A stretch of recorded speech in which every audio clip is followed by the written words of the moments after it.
What do Patrick Rothfuss, Tad Williams, Mercedes Lackey, CJ Cherry, and Nnedi Okorafor all have in common? Besides being A-list fantasy word crafters, all were published by DAW Books. Tonight, we meet the woman behind one of science fiction and fantasy's most beloved publishing houses. President, publisher, and editor-in-chief of DAW Books, Betsy Wollheim is here to pull back the curtain on what goes into the traditional publishing process, give you tips on how to get published, and discuss where she thinks the publishing world is headed. Betsy, welcome to the show. Hi everyone. I don't know who's out there, but hi Lauren, hi Kayleen, and everyone else. We've got a few people watching. Got our Reds, got our Bard of Today, Shadow the Illustrator, Rick Partlow. That's who I can see in the chat right now, but there's 9 people watching, and the number keeps ticking up. Last time I looked at it 5 seconds ago, it was 5. So there we go.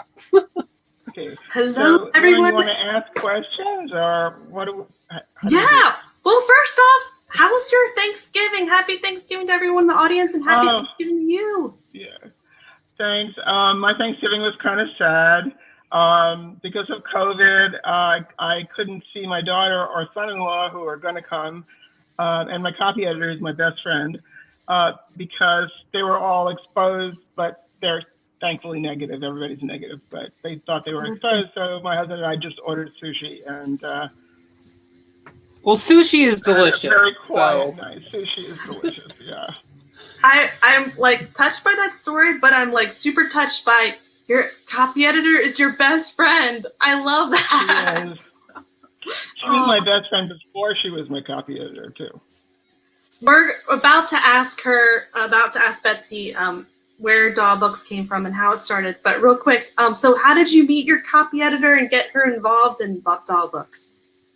Oh, it's very complicated because my husband is a musician, and her late husband, we lost him in 2001, was our best friend from England. He was a music writer and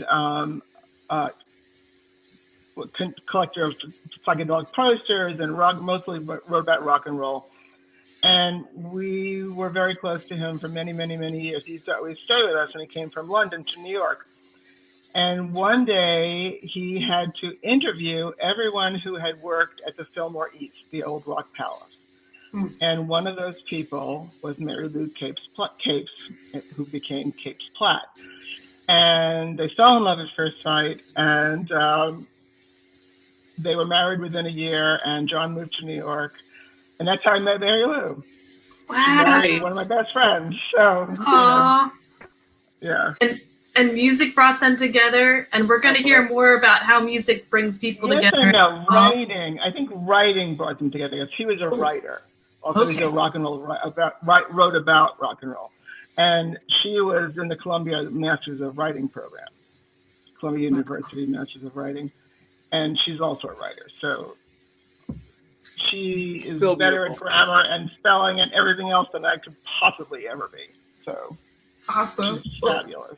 You need that teamwork to make the dream work and to make those books get on the shelves. So tell us about DAW Books. I know your parents started it, but take us back to the beginning. Well, DAW Books has a long backstory, but I'll try to make it as concise as possible. My father was one of the founders of the entire science fiction industry. He published his first short story at age 19 in 1938. And when he wasn't paid by Hugo Gernsback, he promptly got together with like 6 or 8 other authors who also hadn't been paid by Hugo Gernsback and sued him. So at 19, he sued his first publisher and was rewarded with the princely sum of $75, which they all split up. And then my father wrote for Gernsback again under a pseudonym. He was accepted, and he once again was not published. So we should think about who we honor in this field. Anyway, after he published his first short story, he also was in one of the first science fiction clubs ever, the Futurians, located in Brooklyn. He and his fellow Futurians founded the first Worldcon, which was in Philadelphia, and he started to work at Avon Books as one of the first paperback publishers in 1943. In 1943, he published the first science fiction anthology, The Pocketbook of Science Fiction. First book with science fiction its title. And during his almost 10 years at Avon, from 43 to 52, he also edited the Avon Fantasy Reader. And he edited the Viking Portable Novels of Science, which was the first omnibus in the science fiction industry. He has more first than I can mention quickly. That's a lot of firsts. We're like, dude. He worked, for a long time at Avon, and then in 1952, the Ace magazine company saw that paperback books were becoming a thing and wanted to start their own paperback list. So they approached my father and said, we know you've been working for Avon for 9 years. How about working for us and beginning the Ace science fiction list? So the Ace paperback list. So, because Ace is more than just science fiction. Ace is a huge genre house. My father founded it in 1952 on behalf of the owner of Ace magazine, A.A. Wynn. So for 20 years, he was the editor-in-chief of Ace Books, responsible for 22 books a month, including everything except romances, nurse novels, or anything that was women's type stuff. He couldn't edit that stuff. But he started me copy editing Westerns, which was, I think, particularly sadistic of him when I was 16. So he was the editor-in-chief of Ace Books, but when his boss, A.A. Wynn, died, it started to be mismanaged by various people. It went through a system of exchanging of hands, and eventually became part of a corporation. And he just realized this is not for him, and he just walked off the job one day without telling anybody except my mother. And Sheila, my business partner, who's my co-publisher and co-editor-in-chief and vice president of DAW, was there working for him when he walked off the job. So she would be an interesting person to interview too. Anyway, when he walked off the job, he realized he never wanted to put his efforts towards somebody else's pocketbook, basically. He wanted to work for himself. He didn't want a boss. And he only wanted to focus on the genre he loved the most, which was science fiction and fantasy. At Ace, he published everything, including Junkie by William Burroughs. He published that as an Ace double, backed with a drug pamphlet under the pseudonym William Lee. And my father convinced Burroughs to name that book Junkie rather than Junk, because my father said junk could be mistaken for trash, but a junkie is a junkie. So in 1971, so 50 years ago next year, my father approached the head of New American Library. And the head of New American Library knew my father's reputation and said, "We'll take you on any way you want. So my father was sort of given a blank slate. He could write his own ticket, which was amazing, just because of his reputation and what he had accomplished. So he came home, and I remember discussing at the kitchen table that we would call DAW. That took a while to figure out. And also that we would be not just a distributed list, but be privately owned. In other words, Sheila and I own 100% of DAW contracts. We own 100% of the corporate stock. We have our own artistic integrity. In other words, I buy a book if I want it. I don't have to ask Sheila's opinion. Sheila doesn't have to ask my opinion. Occasionally, we will throw things back and forth to our staff, but buck ends with us. We can make our own decisions. And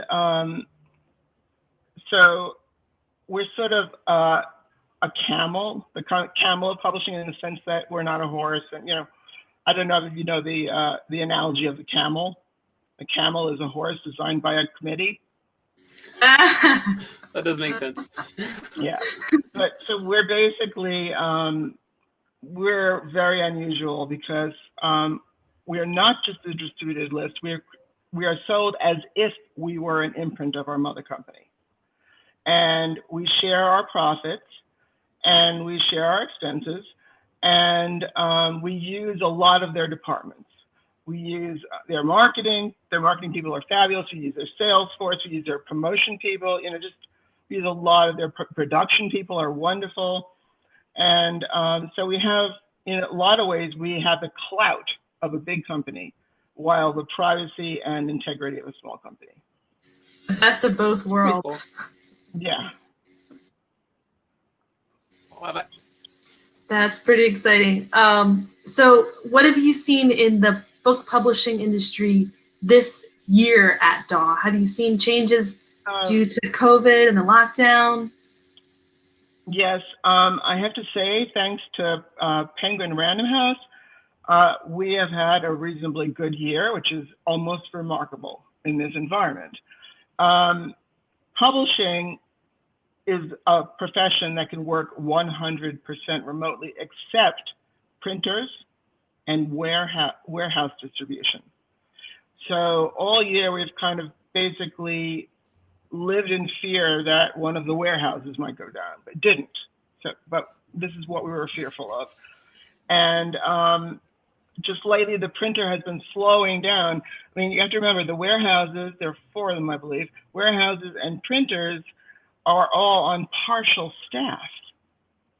And there's enormous numbers of books. So the printer, because of the Obama memoir, which is really a good reason, has delayed a lot of fall books. But it's because Obama's memoir is selling millions and millions and millions and millions of copies, which we want. So that's a good thing. Thankfully, it didn't happen until recently. But we've been remarkably steady this whole time. It's phenomenal. Are you seeing an uptick in sales as more people are at home reading, we hope, or listening to their audiobooks? Maybe that's balanced it to equalize it, because I think a lot of people are watching television too. I mean, readers read, but most people don't read, I think. And then there's billions of us. Yeah. Then a lot of the bookstores have, closed or are closing even without a pandemic, have been closing. Are you seeing sales trending towards Amazon, and are the numbers still the same as they were in previous years, or are they even increasing? No? Yes, Amazon is slowly eating the entire distribution chain. Barnes & Noble just took a huge hit. They let Jim Killen go, who is our beloved science fiction and fantasy buyer for the entire nation at Barnes & Noble. Now, one person buys all fiction for the nation and one person buys all nonfiction. That's it at Barnes & Noble. And after a lifetime of working in publishing where there were 2 big giants, there was always Walden and Dalton, or Barnes & Noble and Borders, now then there was one, and then there's Amazon, and now suddenly it's almost just Amazon and the indies. And the indies are wonderful because I think they are kind of growing, but they don't ship a lot of books. So that's an issue. Yeah, we're trying. We're getting there. We love our indies. We love our indies. We're scaling the mountain and finding the way. Yeah, I mean, we hope you continue to. But Amazon, I believe, this is just my theory, so I don't have any real proof, but I believe it's because Amazon has taken over the distribution chain that all of these big publishers are merging, because you have to have enough clout to get your books into Amazon. In order to have that clout, you have to be almost as big as Amazon. And that's why I think all these mergers are happening. Pulling all of that, all their knowledge and, okay, well, we've got these 2 big nations and then this giant Goliath coming at us. We must seek refuge with each other. I love it. Exactly. Maybe not a terrible thing. It's so much going on and moving. Sorry, I didn't mean to interrupt you, Lauren. So where does that leave DAW Books in the middle of the mountains moving? Well, we have a contract which we will renegotiate sometime in the next couple of years, and we've been moving with a renegotiated contract, for our entire lifetime. So we always renegotiate a contract in 5 to 10 years. So that's not our mother company. So that's actually kind of unique because of the way your company is set up. You're just you're like a child of the parent, but you're still your own working thing, but with, their gumption. All these big changes, you're just like, okay, yeah, that's just going to be something else that we're going to be looking at soon. Just don't forget it. So that, I think that might actually be a benefit to you, because that renegotiation, that constant change is something that's always with you. So you're probably going to come out stronger. I hope so. I have no idea, because we're negotiating with new people this time. Well, we're rooting for you. Thanks. What books were you really excited to release in 2020? Okay, I have a list because I was afraid I would just blank out. Okay, we're releasing a lot of really exciting books in 2021, and I just have my books. I don't have Sheila's books because I just work on mine, and I want everybody to know that Shauna McGuire is not my author, but she's going to be publishing 3 books with Sheila next year, as she always does. So, nobody should be nervous about Shauna. She's fine. And one of the most exciting books for me this year was Brothers of the Wind by Tad Williams. And it's actually something that connects with his other books, but is also very different. First of all, it's only 300-something pages. It's not a tome. And It does take place in Oost-Inard, which is his primary fantasy world, and the world he made it to the Times with. The thing is, this tells the backstory of the villain in the Dragonbone Chair series. Ew, I already love it. And it tells it from an oblique point of view, first person, by the squire of his brother. Oh, God, just keep getting better. One of the most personal, moving things I have ever read from Tad. And also, it has something very special because it introduces the world for people who've never read Oost-Inard without having to read a tome. Nice. So it really introduces the world, and it's so beautiful, and I'm very excited about that. So, and we also have the 3rd book of Tad's bigger Oost-Inard series, which is called The Navigator's Children. And because I don't have my schedule, I don't know when it's scheduled, but it will be probably toward the end of next year, or maybe the beginning of 22. At the end of next year, we're also publishing Nnedi Okorafor's next adult book, Noor, Noor, which I love. Nnedi's anger. It's a gut punch for misogyny, technophobia, and evil corporations in Africa. And it's amazing. Is that science fiction or fantasy, or is it one that kind of blends reality with? It's science fiction. Yeah. Like futuristic or kind of near future? It's futuristic. Futuristic. Interesting. Yeah, I've listened to a couple of her stories on LeVar Barton's podcast. He's got a podcast where he reads science fiction and fantasy, and he's picked her a couple times. And her work is very imaginative, and it's also got like a dark, sad edge to it in a lot of the character stories. Like she really kind of dives deep into human nature. The ending in one of the stories that really stood out to me was kind of, it left you thinking. Like 6 months later, I'm still thinking about that story because it was kind of unsettling in a way in the end. Yeah, she publishes her adult books with me, her young adult with Penguin, and she has other publishers for middle grade, I think. So she publishes. She is so prolific. She's constantly working. She's an editor's dream. My cat is trying to take over my space here. Sorry. Yay, kitty! People listening to the podcast right now, you just this adorable, fluffy black kitty awesomeness. She's very pushy. Kayleen, you're roboting just a little bit. Am I roboting? I'm sorry. Just a little bit. You're good now. You're good now. Okay. Okay, I want to go on with what is coming next year. I'm publishing Winterlight, which is the 7th Green Rider novel by Kristen Britton. I don't know if you've read Green Rider, but if you haven't, you should run out and buy the first book called Green Rider right now. It is the only epic fantasy with a female protagonist. Ooh.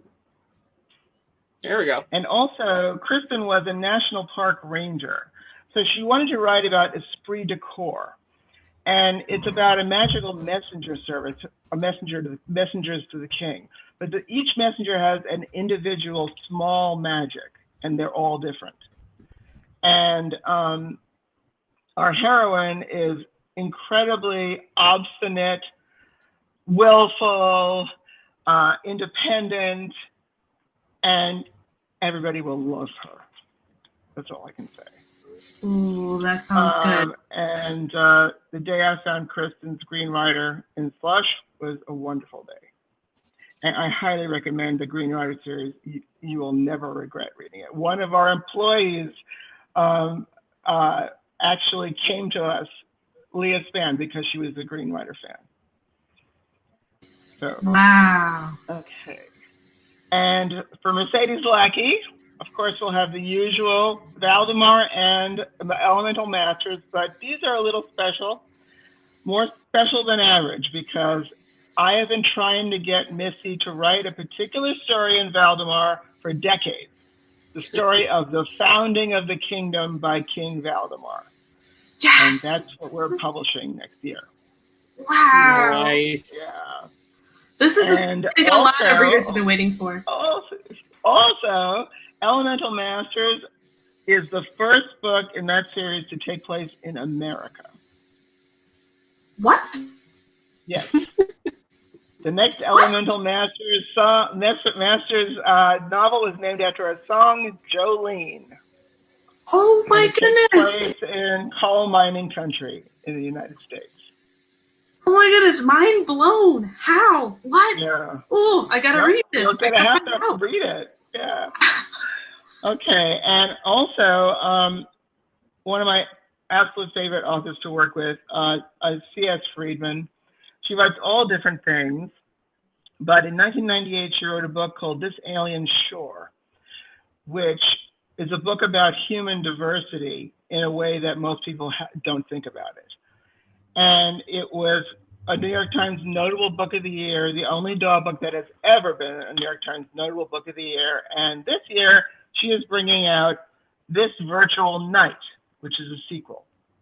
In the same universe, different characters. Okay. That's really amazing. So I've talked about, all right, and of course, we will have Alliance Rising. This is the second one. No, there's another one. Alliance Unbound, I think, is the second one. I'm forgetting the title. I haven't gotten the manuscript yet, but CJ Cherry and her wife Jane Fancher are writing it together. I'll be getting that in, and Foreigner number 22, and I don't even have a title for that book yet. Ooh, love it. So I am now a robot voted picture. I'm sorry, my camera died on me, so maybe I'll come back. I don't know. Okay. Great, continue. That's okay. Foreigner, I want to talk about Foreigner a little bit. Foreigner is an unending series, which almost nobody does these days. So people used to do in the in the 50s and 60s, but the thing about Carolyn is because she's a grandmaster and such an incredibly fine, erudite, intelligent writer, she has taken what was the story of a lost ship and a lost exiled human colony on an alien world and expanded it to the point where there are now 3 different alien races, like at least 4 different factors of human politics, and it's become bigger and bigger and bigger and bigger. And she brought an alien civilization from the age of steam because they were trading tech secrets with humans for human survival on their planet to space flight in the first, I think, 6 books. Oh, So that's an interesting mix-up. It's a phenomenal series, and I hope one day it will win, Best Series Hugo. That's what I want to do. That's what I want. Well, it sounds like you're on the way with that because she's got a great concept, putting those two kind of genres together and seeing what can come out of it. She's up to book 22, and every single book that comes out gets a huge review in Locus. So it tells you something about this series. Yeah, I can't wait to see how the readers take it and how the fans respond. It sounds like something that they're going to just dive into and really enjoy. Yeah, they shouldn't be intimidated because the books aren't that long and they move really fast and you'll be sucked in. And then there are 22 of them, but they are in different trilogies. Start with the first trilogy, then move on to the next trilogy. Don't be intimidated. You'll be surprised how fast it goes. Now, how do you end up with these exciting authors? How do you find them? Is it a matter of going through the slush pile, or do you get your sensors out on the internet and like hunt people down and invite them? No, let me start out with Carolyn JT Cherry. She was my father's author in 1976. In 1980, she wrote Down Below Station, the first draft. That was before, let me just give an aside, before computers. This is in the era of typewriters, just typewriters, right? So she wrote Down Below Station, and my dad felt she had to add physical description. So she did that and sent it back. And he felt like there was something still missing, so he passed it to me, and that was the first Carolyn book that I ever edited was Down Below Station. And Down Below Station, I realized very quickly that every chapter was from a different point of view, and it took me at least 3 pages to figure out what point of view that was. Was this Citeen? Was this Pell? Where was it? Who was it? When was it? And so I asked Carolyn to put chapter headings so that immediately you knew where you were. But she hadn't figured that out, all that out. So it took ages for her to figure it out, and it was a lot of work. And we got back this manuscript that was taped together, paragraphs taped together.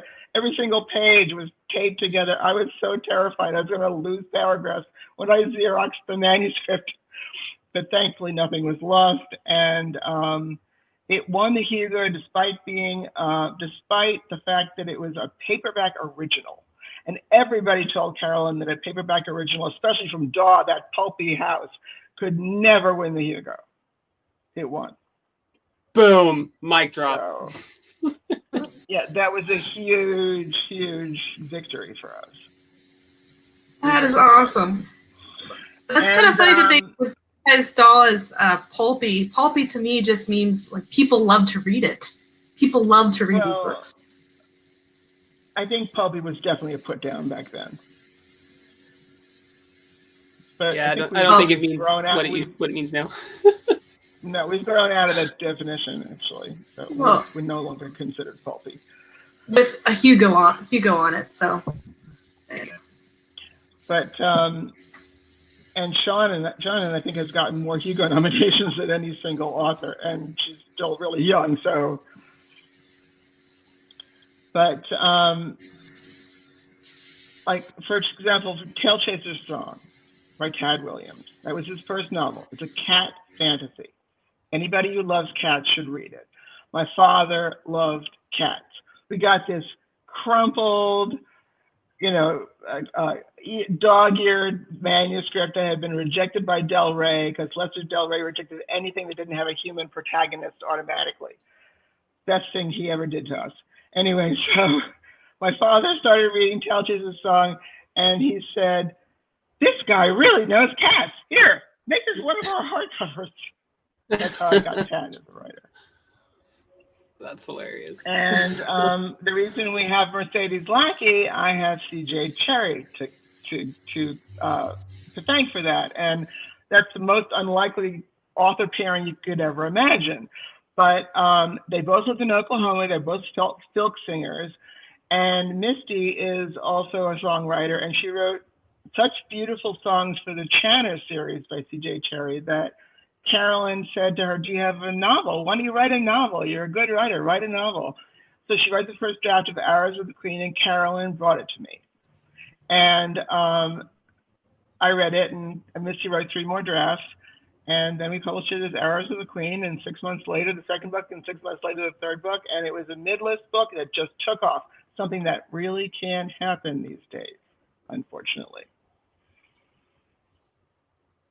But it happened then because you got the right people meeting the right people, and Mercedes Lackey, she had a talent that was there, and also productivity and discipline to get the words out. And she's, 80 books later, she's still publishing. Yep. She just won't quit. Oh, she's more like 200 books later. I'm just talking about what she's published with me. Ah, wow. Yeah, I think it was 1987 that I published Arrows of the Queen. I have to look it up. I think it's 1987. Have you ever asked her how she's able to produce so much? Like, what's her secret for being able to get all those words out? 200 books or so? I think she works with collaborators, and she really loves to work with collaborators. And, I think a lot of the collaborators do some of the legwork, and then she tightens it up and she clarifies it, and she probably comes up with the ideas. She loves coming up with ideas. She has more ideas than any book than she could possibly write. So, Well, that's definitely one of the number one reasons to get into collaborating. Too many ideas. Help me write this. Exactly. But I only publish her solo work and the work she publishes with her husband, Larry Dixon. But I publish two novels and one anthology a year, every year in, year out with Misty. So. Yeah, including the backstory to Valdemar coming up soon. Yes. Yeah. I want to point out for authors out there, I don't know, maybe this was a stigma in my head, maybe it's a stigma in someone else's head, but I had always thought signed with this company, I can never sign with anybody else ever again unless I liquidate the contract. Not true. You can sign with all of them so long as you have fresh stories for each one. Do not share universes. Whatever it is. Lauren will know. Yeah, there are a lot of authors who are super prolific, and Shannon is one of them, Misty is one of them. None of these people who can really publish everything with one house. It's just too much work. There you go. Oh, see, yeah. And then, one house can't publish it all, too. That is an excellent point, Betsy. Really, really quick, I want to take a moment, Slice. You can't see all of my wonderful, handwork that I usually do with my hands as I talk. But we have a spotlight. I'm going to read really, really quickly, and then we're going to dive back into the next question that I don't currently know what it is because I'm rolled down to the spotlight. All right, jumping right in. Today's spotlight is on 13 Mercs, a military sci-fi epic by Scott Moon. The war isn't over. One victory can't remove the warlike alien armadas from the galaxy, or vindicate the power elite and their mercenaries. Wounded, separated from his squad, Michael Priam must make an unholy alliance to keep the enemy from wiping the United Galactic Government from the star map. When Michael finds himself prisoner on an outlaw's ship, he is faced with recovering from wounds that should have killed him, in time to fight a new menace facing the home system. His friends will see his actions as betrayal, but he must choose honor over happiness. When he is cast onto an ice moon by a treacherous new ally, he will fight a Skull outcast to survive, but also rely on him to escape in time to save people who won't thank him for it. Continue the fight that started on the Slog. Grab the second installment of the Brothers in Arms saga to witness heroes fighting for the UGG. Fight on planets, ship decks, and the void of space and doom, because we must have doom. Get your copy today. Click now. And scene. Yay! So we do had a question that came up in the fan group and the Facebook group, and it was, when you hear a book pitch, what do you listen for? How do you know that a book's concept is a keeper? I was waiting for this question. I'm so glad. I think book pitches are bullshit. I really do. I really do. Just think Another about mic it. drop. Think about it. A book pitch is for somebody who doesn't read. Because for readers, it's all about the writing. When you can write, when you have a great voice and you can write, you can change anything else.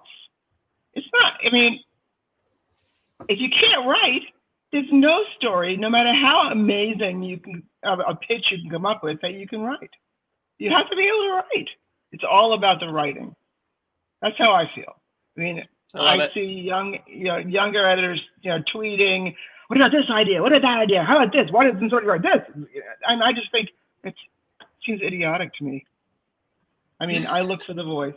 I just bought 2 novels, practically sight unseen. I preempted them. There were 10 other publishers interested, from a Nigerian author on the basis of one novella, because I loved his voice so much that I trusted his voice. I read things he had written online, and I thought, this man can really write. Okay, I'm going to take I don't even have a single page, an outline, or anything of book 2.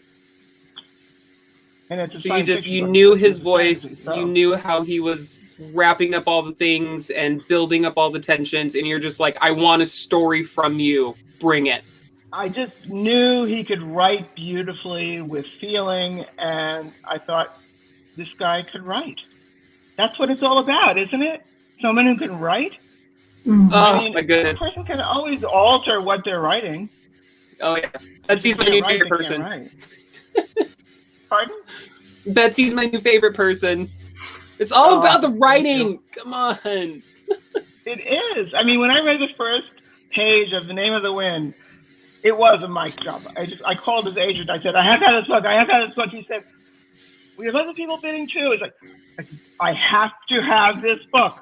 And so he had Pat talk to the 3 people that were the top contenders. And I was the most enthusiastic because I fell in love with his writing. And the reason Pat is such a good writer, I mean, not everybody, this wouldn't work for everybody. Some people, it just comes out of them, and that's fine too. But Pat rewrites almost indefinitely. He's constantly changing. One day he called me up when he was writing book 2, and he said, I'm in my happy place. I said, oh, what place is that? And he said, I took 974 that's out of book 2. Oh, good job! Nice. Kill the that's. Wow. Yeah. And I have the last line of the prologue tattooed on my back. Wow, that's a lot. It's kind of morbid, so I'm kind of glad I don't see it, but you know. Yeah, now I want to where's my copy? I got to look up what that last line is. It was the I've got on there a blank on what this adjective is. I'm not gonna remember. Sorry. Everyone go look it up. Let us know. It was something. It's about the main character. It's the sound of the oh god, now I'm totally blanking. We're just barely over halfway. I'm blanking already. It was the patient cut flower sound of a man who was waiting to die. Yes! Whoa. Yes! I love that. Yeah, I remember reading that. That is quite a and I have a black and white rose on my back, and it's down the stem of the rose. Wow. That is so silky. I love it.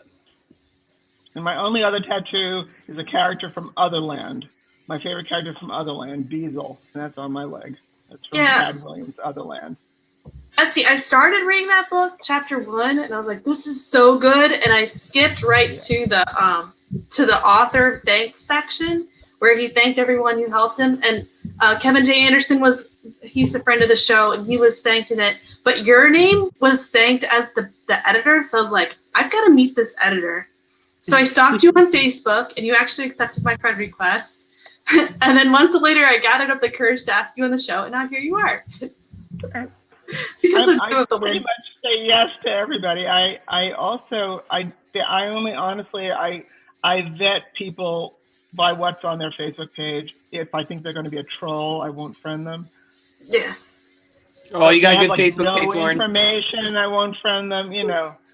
So So if you have no information and try to friend me, and I don't know I can't know who you are, you're not going to get friended. So that's good. People can always send me messages too if they want. They want me to Now, send them. all the reasonable authors out there will flood you with friend requests. You'll be filled up in no time. Totally fine. I can see though, like how you could read chapter 1 of that book and go, "This is a book I want to publish. I want the world to see it."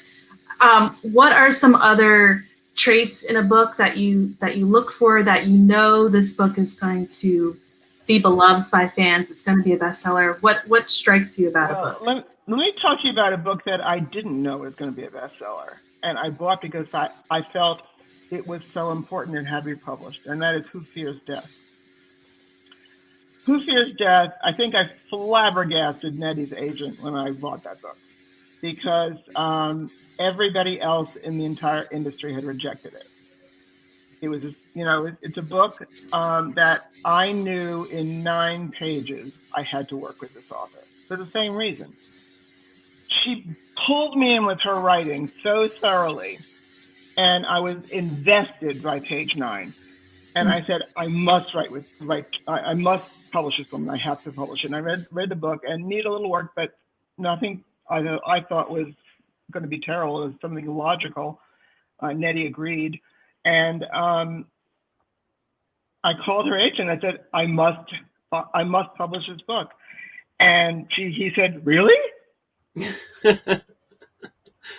It's like, are you sure? Like, did you read the right one? It won the World Fantasy Award for Best Novel. But it was, it's a book about it has difficult things. It has military rape. It has, other things that I shouldn't mention because it'll give things away. But it's all told from the voice of a woman in power, a woman of power. I shouldn't say in power, of power. She's an enormously powerful woman, and she just pulls you through this book for the power of her own voice. So I did not find the book scary. I found it amazing. You were willing to take that. I would say you're willing to take that chance on hard topics with an author who just has this voice that just rings. So yes, of course that story needed to be told. And I'm glad you were able to pick it up, because a publishing house like DAW, can really give it that attention and that care that it really needs. And that's awesome. That's all I need to say. When I presented to the sales force, I said, I have no idea whether this book will sell or not. I just know I have to publish this book. It has to be published. And so we were lucky. We won the World Fantasy Award. Yeah, your instincts were right. So one thing you're thinking about is, like, does the book draw me in from the start? Is it something that I keep on thinking about? Is it something that I connect to right from the beginning? Is writing good? Yeah, I mean, I will not tell you on this podcast about chapter 1 of Green Rider, because I always cry when I talk about it. Even all these years later, I always cry when I talk about how the main character became who she is. And it happens in the first chapter. Wow. I've never thought about trying to make my reader cry from the start. Something I think about maybe like towards the end, like the Crucible or something. But from the start, that's a way to hook your reader. Well, I mean, I didn't cry when I was reading it. I was just drawn in, but I cried talking about it because it's meaningful to me. All right, now I've got to read this book too. Yeah, it's great. You will not regret it. And Kristen is amazing. So here's another question we had from the Facebook group. How do you find new authors? What percentage of what you publish is from debut or unsigned authors? Well, of the slush pile authors we've published, CJ Cherry is one, Tad Williams is one. My father got almost everything from the slush pile. And I mostly deal with agents these days, but my husband still reads unsolicited manuscripts. So I think we're the only publisher in the business that still reads unsolicited manuscripts. It's very hard to get an agent these days, almost as hard, or maybe even harder than getting a publisher. So I'm not assuming that because somebody doesn't have an agent, that they're not a good writer. Yeah. So do you ever go on to Amazon and look at like indie authors who are publishing on their own and then say, hey, I think you might be a good fit at DAW? Is that done? I don't, because if they're an indie author, they probably want to stay an indie author. But like I convinced Todd Lockwood to be my author rather than to self-publish. It was pretty easy. I basically had a phone conference with him and his wife Rita, and he said, "Why should we publish with a traditional publisher?" I said, "Well, okay, let's start out at the beginning. Who's going to pay you for your cover art if you publish by yourself? No one. Who's going to pay for any interior art? No one. And back then, who's going to pay for printing the book? People have to, shell out. Who's going to distribute the book? One channel, Amazon, really?" Indies have developed now, and I think indies are almost becoming trad publishers, because I think a lot of trad publishers are shrinking because they're combining. So I honestly don't have time to look and see who's selling in the indie marketplace. I really just don't have time. I have too many things to read. At any given time, I have at least 10,000 pages that backup reading that I'm behind on. Wow. Yeah. Well, and DAW's publishing so much already with the authors that you have. It's probably not that you're going out there and looking for new authors necessarily. Well, we always are interested in somebody who's good, who's new. I mean, I just bought a new author from Nigeria that I have never even met. So that's cool. That's exciting to see what he'll be coming out with to an American audience in 2021 or 2022. Yeah. Well, he wrote the first novella that he wrote was Ishiggity, Shigidi, Wole Talabi. And it was published by Luna, not the best publisher for a Nigerian fantasy writer. And it's mostly about the lowest level Yoruba god, who's sort of a god of mud and nightmares. And he, in the world of the gods, it's sort of run like a corporation, and like a bad corporation. People are constantly abusing the younger gods, and the lesser gods are constantly having to do like really, really horrible, terrible jobs. And so he basically bails from his fellow gods and becomes the companion of succubus. And it was written with so much wry humor and wit, and I was just so utterly charmed that I bought this book, which is going to be four connecting novellas all about Chigidi, and then a science fiction book, which is going to be totally different, that I haven't even seen a single word of. Interesting. So is that kind of like urban fantasy, sort of, in that he's combining? No, it's mythic. It's mythic. It's mythic. Okay. African mythic fantasy. Interesting. Yeah. So it's not combined with our world at all. It's like back in its own age and its own era. It's Africa. So it is. Yeah, in Africa. In Africa. Yeah, it's in Africa. Yeah. But like in a previous era, not in like 2020 Africa.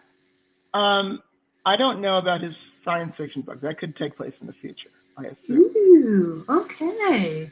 So for you readers out there who like to see different genres, you're interested in fantasy, you're interested in science fiction, and a kind of mind that could blend the two and could go into both worlds, then check this out, coming out in 2021. And the name of the author is? Wait, no, not 2021, probably 2022. Oh, 22. It's Wole Talabi. WoleTalabi. Wole Talabi. Right, we'll look for that. All right.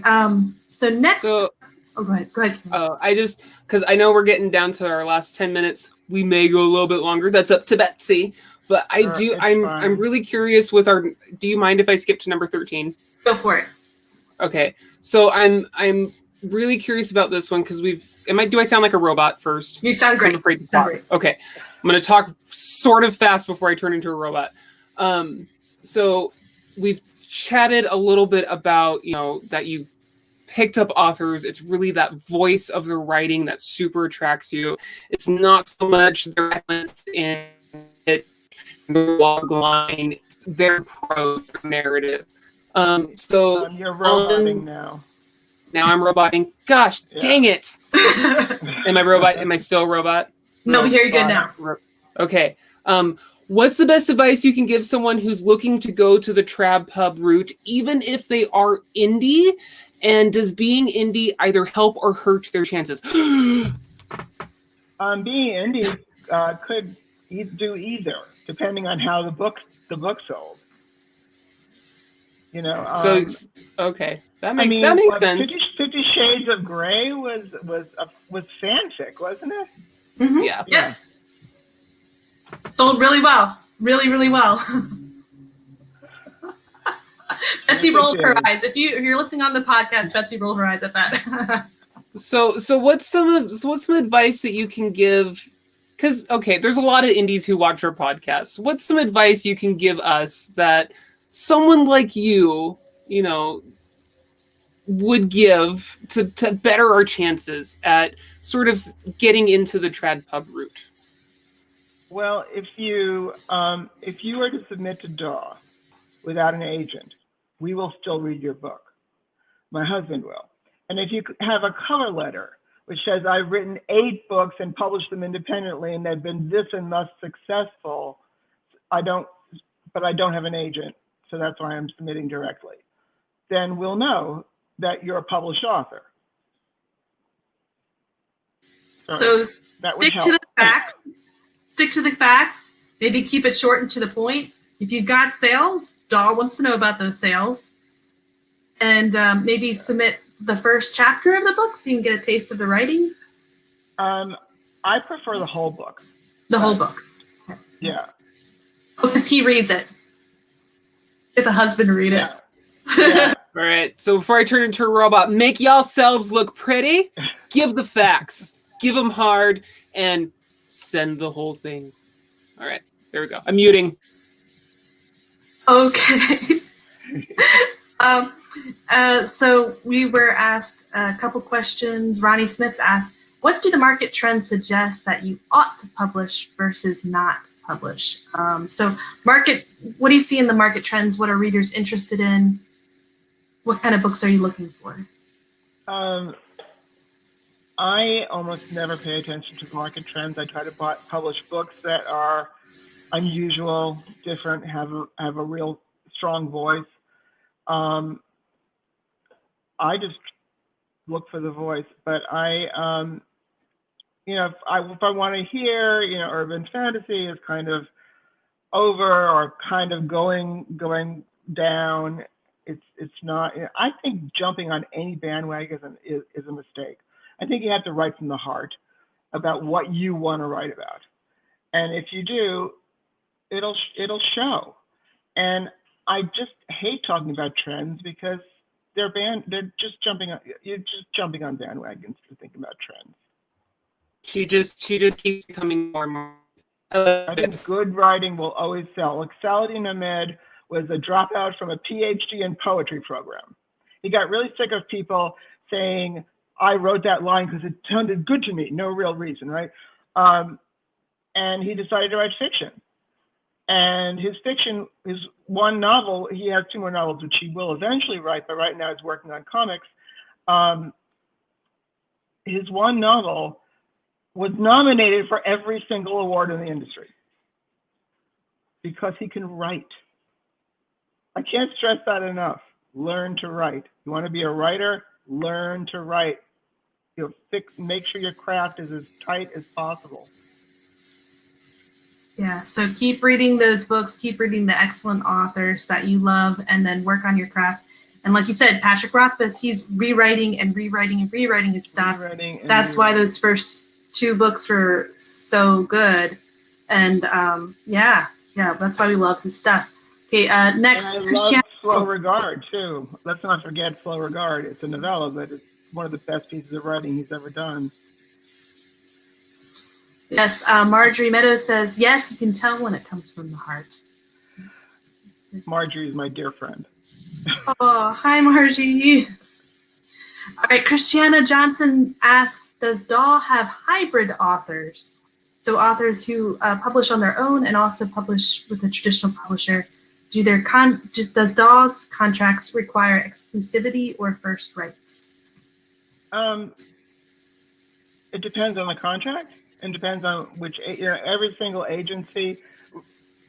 It's always amused me that every single literary agency has different things they want to change about the contract. They don't necessarily relate to one another. It's interesting, but so every contract is negotiated individually, and obviously we can't have exclusivity with writers because, like, Nnedi writes for 5 different publishers, 3 different publishers. I can't even count them, and Misty writes too much to be published in by any one person. It's any one publisher. So does Sean, and it's you can't really ask for exclusivity. All you can ask for is first right of refusal if they're writing in the same universe, same characters as you already published. DAW has the least restrictive option clause in the entire industry. All we ask for is a courtesy look. And you can get out of it by saying, I don't think I want the deal. But nonetheless, you'll be surprised how many agents strike it. Interesting. So it's something that kind of as a team, you're coming to the table and there's different parties having different interests and asking for different things, and somehow you got to meet in the middle. Every author is an individual, and we deal with them individually with their agents. All right. So after you've accepted a manuscript, you're like, yes, we want to sign this one. What's the typical editing process for a manuscript as it goes through DAW Books? Okay. Well, I read it, and sometimes I take several days to finish even a short manuscript because I read a section and I think about it. Then I go back and read it again and read the next section. I think about that. Then I go back and read the second section and the third section, and I think about that. And then I write a letter to the author saying what I think needs to be done and why. And the author either agrees, doesn't agree, or else has other things they want to do, or, we have a discussion about what I think needs to be fixed or not fixed. Some things are practically perfect. And I don't think Saladin had to change anything. But, in the first book, Name of the Wind, with Pat, a lot of our sales force read it because we knew this was going to be huge. And our sales force, my sales managers kept coming to me and saying, I don't like Denna. I don't like Denna. So I kept telling Pat, nobody likes Denna. And Pat doesn't want suggestions.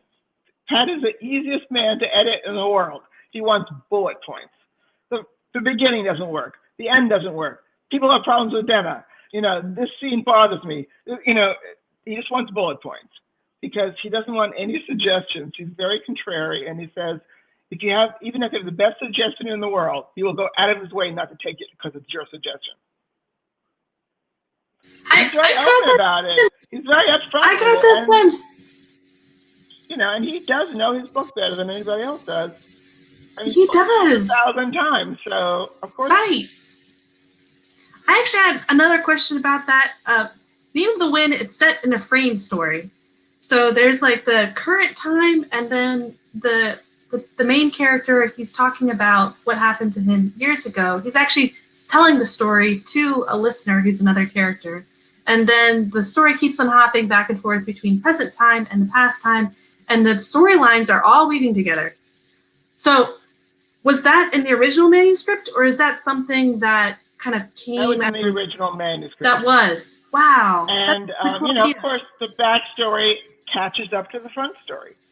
Right. Which is, I mean, everybody knows that because it says so in the prologue. You know, Right. In page 1, it tells you. Yes. A man who is waiting to die, you know, it's like it tells you. So it's like he may or may not, but he's waiting to. But you know he's lost his powers. You know he's lost even his abilities from school. And you know something terrible has happened to the world as a result of something he's done. And it's creeping you know all that from the get-go. Yeah. Right?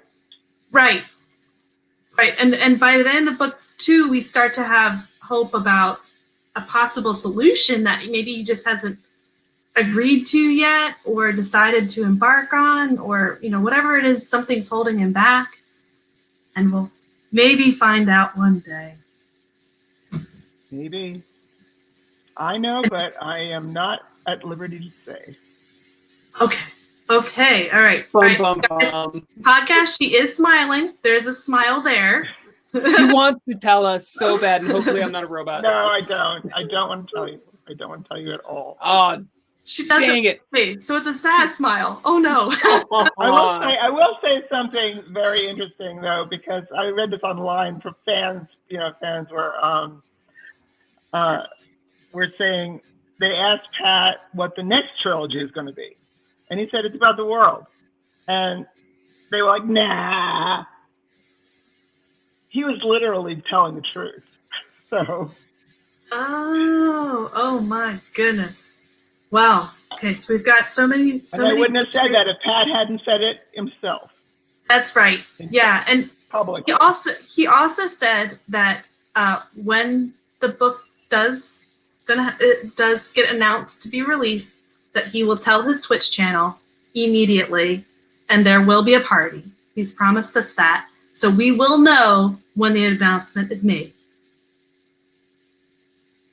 If it's ever made. I don't follow his Twitch, and I rarely read his blog. So occasionally I'll check in to see how he's doing, what's happening, but that's it. Yeah. I Googled it because I really, really, really wanted to know. We'll find out. One day. You'll find out when it's published. Yes. When it's published. When it's published. I'm keeping positive about that. Very good. We will keep positive about it too. Now, back to the editorial process. Were there any books that really got transformed from beginning to end? Or are they pretty much... I have a story to tell about this. I knew exactly what story I was going to tell. C.S. Friedman and I have been together since the 80s. And she's a brilliant, brilliant writer. And she originally was never going to write fantasy. She's only a science fiction writer. But of course, then her best-selling series is a trilogy that's a very dark fantasy. But it really is science fiction. So she's still a science fiction writer. But her very first book, In Conquest Born, she wrote in sections when she was a professor of costume at Shenandoah Conservatory, I believe, in Virginia. And so she would be working on costumes for like 18 hours, and she'd come back home and she'd be too keyed up to sleep. So she'd write about this world, about these two opposed civilizations. And then she put it all together, and she was too scared to submit it. So a friend of hers stole it from her, but with her permission, stole it from her, and brought it to my dad. And I still remember the first line of that book.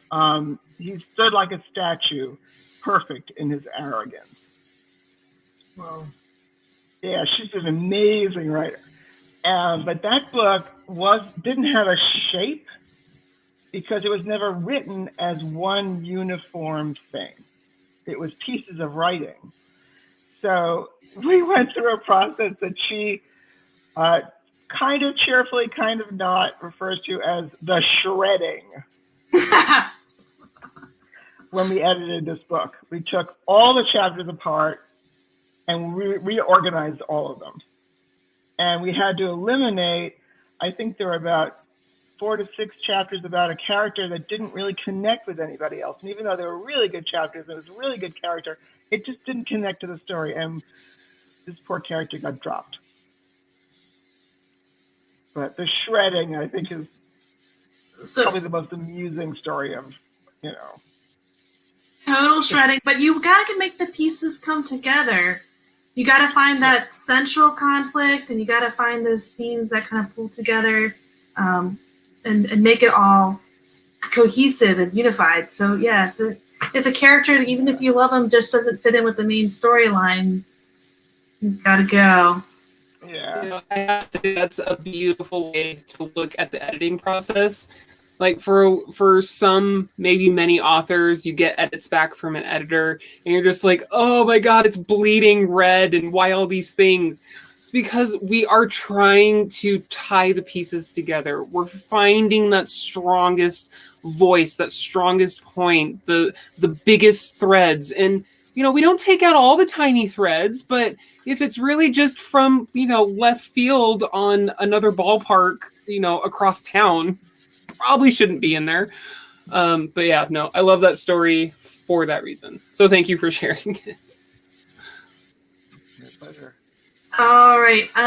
So before we've got a couple more questions, but in the chat, if you have any more questions for Betsy, go ahead and pop them in the chat while you can. One question I had was, DAW publishes some of the very best authors in science fiction fantasy out there. We've already talked about Mercedes Lackey and Tad Williams, also Kristen Britton and C.S. Friedman. But even the best authors can use an editor's feedback sometimes. How do you give big developmental editing suggestions to like an A-list author? They're all different. I mean, TJ and Mercedes Lackey really barely need editing because they're so experienced, essentially. You know? And but the books that Carolyn and Jane are writing together are interesting because it's the amalgam of the two of them, but they have a very similar voice. And I can't tell who's what, but my copy editor can. Yeah. So it's interesting, but I did get a lot of feedback for Alliance Rising. Yeah. Nice. Yeah. Yeah. With that comment you just said, I will say I was just talking to a client earlier. She was really curious about like the whole editing process, the different parts and how they work, when to do them. And I'm like, this, that, and the other thing, at the end of the day, it's what works best for your process. As you start writing more, as you start publishing more, you're probably going to end up dropping developmental because you might not need it as much, or you might drop this other thing. So definitely butts in the chair, writing, pushing new stories, always finding new words. That is where you strengthen that author voice. And that is where you start to, get the shine of the eye of people like Betsy, because you've polished yourself and she's like, I'm liking what I'm seeing here. Yeah, but as a reader, we're also thankful for you, Betsy, for yes, story, and making the story as best as it can. We've all read books that sold really well, and we were like, yeah, if only an editor had, bravely said, these 500 words are great, but did it really have to be 700 words? You really could have lost those 200. And it sounds like you're not afraid to go into the manuscript and cut what's not needed just to make that story that much stronger. Well, I don't do the cutting. I ask the author to do the cutting. Well, yeah. And I think that's pretty key. And whatever the author didn't cut, that then goes to my copy editor, and she'll say, perhaps you should cut this. So, It's still the author's choice, right? Yeah, it's the author's choice. The author's name is on the book. It's the author's choice. It's the author's book. It's the author's I agree. Yeah. I mean, authors at DAW have feedback on their covers, are able to write their cover copy. We hope they do because we don't want to anymore. But, I'm at the 45 years, I don't want to write cover copy anymore. But there are some people who don't like to do it, and my dear associate editor, Leah Span, will help us with that. And, Katie Hoffman is another editor at DAW. She's wonderful too. So Sheila and I are older, but we have 2 young editors. That's awesome. It sounds like DAW's kind of like a family, a little family in the publishing world that's publishing big books. So we are rooting for you. We are, cheering you on from our indie corner. And thank you for sharing your night with us and sharing your experience with us, coming on the show. Thank you for having me. And thank you to everybody who listened. All right, Keely, want to do the outro? Yes, hopefully. Tell me if I start sounding all robotic-y. I just want to say thank you, Betsy. A lot of what you're saying is super in line with the mentality of the indie community. You are the type of trad publisher that indies are definitely having their eyes on. So polish those manuscripts, keep writing those words, and no matter the editor that you work with, it is always, at the end of the day, your choice, because it is your voice. And make sure whatever voice that is, whatever tone that you are intoning, make it shine and make the story that you want to write, because that's what you want to read. All right. Make sure you check us out next week. We've got Mondays in the mornings now with Josh and Scott and Chuck. Tuesdays, sometimes Wednesdays in the super AM. If you're just like, pour me the coffee straight into my mouth with Walt and Coffee and Concepts. Always Thursdays. I know we've got one weird time. I think it's a Saturday sometime in the weird midness afternoon at some point. I remember Lauren telling me about. Everybody who was in the live chat, thank you for watching. If you're listening on the podcast, come check us out live. If you've been like, dude, I wish I could have asked Betsy a question, come visit us live. We are always live Thursdays, most of the time, 99.9%. Thursdays, 9 p.m. Eastern, 7 p.m. Mountain for the people over here on the West Coast side. Yeah. All right. So that's the end. Writing. My business partner. Yeah. Oh, dude, thank you for interrupting me, Betsy. We've owned DAW together since 1985. That is More stories. So yeah. Yes. Yeah. How can people come and contact you, Betsy? If they're like, dude, I have this manuscript, or I just want to know, is there a way? Do you want to say a way? There's submission guidelines on dawbooks.com. There we go. That's what we want to know. Okay. Go to dawbooks.com. You can find it. Do your research. Number one, help yourself so everyone else can help you. At the moment, I think Leah is overwhelmed, so she might have closed submissions briefly, but it will reopen. If you find it closed, it'll reopen. So if ever you see them closed, just keep refreshing every few days. It will reopen eventually as they catch up. Because as far as I'm concerned, DAW Books is the trad pub of indie publishing, and I absolutely love it. I hope I just didn't what's the word I'm looking for? Insult Betsy, because she's one of my new favorites. Not at all. No, I'm making really hearts right now. Thank you. With my fingers. Hearts with my fingers, because y'all can't see me. All right. Thank you all for watching. Thank you, Lauren. She gave my heart. She's my hands right now. And be sure to check us out next week. We're going to talk about more reading, writing, and everything in between, as always, on Keystroke Medium's The Writer's Journey. Good night, you guys. Night. Good night.